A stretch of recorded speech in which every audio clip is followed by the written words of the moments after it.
How to fix RCS chats not working on Android. Hello everyone, this is Max. Welcome back to another tutorial video.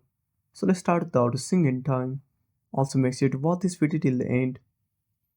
So first of all, check your internet connection on a device. If it's not working, simply restart your device. And if it's already working, go to the Play Store. Tap on the source icon at the bottom right corner. Now tap on the source bar. Now type Google Messages.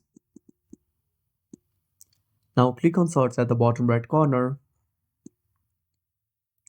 Now tap on Google Messages and make sure to update to the latest version. After updating, simply tap on Open.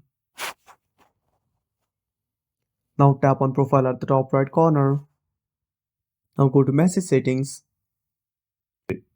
Now tap on General. Now click on RCS Chats. Now enable the toggle for RCS Chats. Now set up RCS. I hope this should fix the issue. And that's it. Thanks for watching. Make sure to subscribe our channel and hit the bell icon. See you in the next video.